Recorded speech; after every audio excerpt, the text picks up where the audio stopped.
रानी जी क्या बना रही हो? तू नियम के विरुद्ध बहुत देर से आई है। क्या रास्ते में कोई सहेली मिल गई थी? क्या बताऊं, आज धात्री ने ऐसी बात सुनाई जिसे सुनकर मेरे पांव तले जमीन खिसक गई।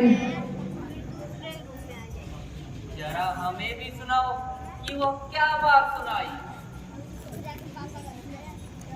अजी क्या बात सुना गई, बस हमारी तुम्हारी चाहत आ गई। अरे कुछ तो बतला, आखिर क्या बात है?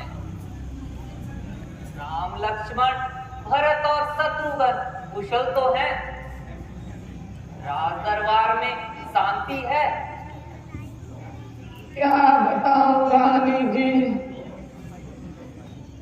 तुम्हारे करनाथ को देखकर मेरा मन बड़ा दुखी हो रहा है।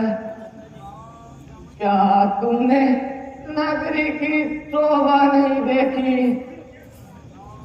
क्या तुम्हें घर घर में बधाइयां नहीं सुनाई दी? मंत्रा, ऐसा क्या शुभ समाचार है?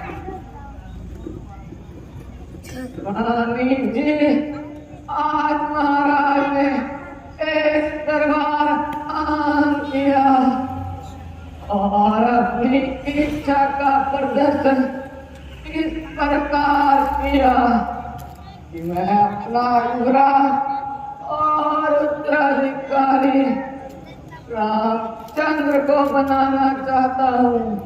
उनके कहने की ही देर थी कि सभी दरबारियों ने यही सलाह दी कि रामचंद्र ही सबसे लायक है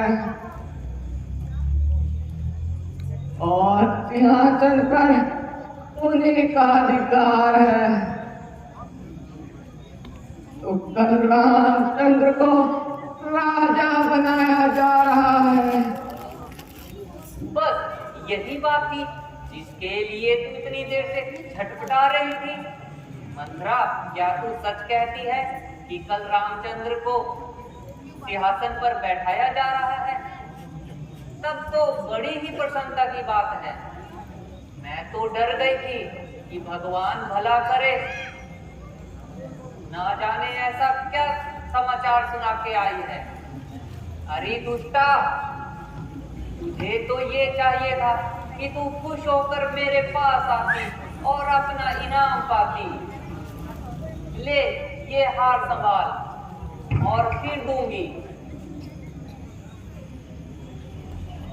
रामचंद्र बड़ा ही होनहार है और कौशल्य से बढ़कर मेरा आज्ञाकारी है। महारानी जी, यूं तो आप जो कुछ कह रही हैं बिल्कुल ठीक कह रही हैं, परंतु सच पूछो तो आप अपने बनावटी श्रृंगार में ही मस्त हैं। बोली रानी, तुम्हारे का दिल आपने जैसा जानती हो, इसीलिए रामचंद्र को अपना आज्ञाकारी पुत्र मानती हो, मगर अब तक उसके हाथ में था ही क्या जो तुम्हें हानि पहुंचाता। बस आज की रात गुजर जाने दो और उसे राज्य मिल जाने दो, फिर देखना क्या गुल खिलते हैं। रोएगी पछताएगी, मगर यह घड़ी तेरे हाथ न आएगी। यदि घर में मुंह डालने की बात कहेगी तो तेरी जीवा तालू से निकलवा दूंगी।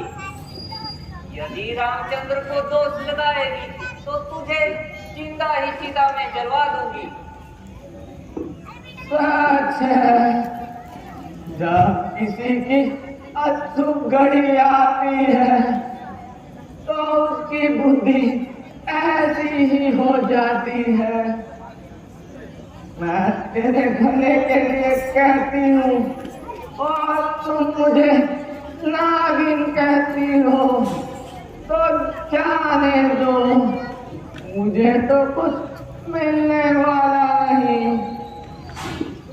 फिर तुम जानो और तुम्हारा काम, राजमाता बनो या फिर दासी। मंथरा, आज तुम अनोखी ही बातें कर रही हो। मेरी समझ में तेरी बातें नहीं आ रही। जब तू रानी से दासी बन जाएगी तो सारी बातें समझ में आ जाएगी। हाँ मंथरा, यह बात तो मन को लगती है। यही तो मैं कह रही थी। राज्य मिलने से पहले जो दशा राम की है वो बाद में कदा भी नहीं रहेगी। हाँ ठीक है, तेरा विचार बिल्कुल ठीक है, किंतु इस समस्या को सुलझाना आसान नहीं। रानी जी, मेरी उपस्थिति में आपको फिक्र ही क्या। परमेश्वर ना करे कोई भारी मामला आन पड़े तो मिनटों में सुलझा दूं। रानी, जरा मेरी ओर ध्यान कर और सुन। जिस समय राजा दशरथ इंद्र की ओर से संभासुर के साथ युद्ध करने गए थे, रथ का पहिया टूट जाने पर उन्हें अपने हाथों का सहारा देकर महाराज की रक्षा की थी और उन्होंने तुम्हें 2 वरदान देने की जुबान की थी। हाँ मंथरा, मुझे सब याद है। तो बस आजा उन्हीं 2 वरदानों को मांग लीजिए। एक में भरत को राज और दूसरे में राम को वनवास। अच्छा, तो मैं अभी भोज भवन में जाती हूँ और स्त्री चरित्र दिखाकर हथेली पर सरसों जमाती हूँ।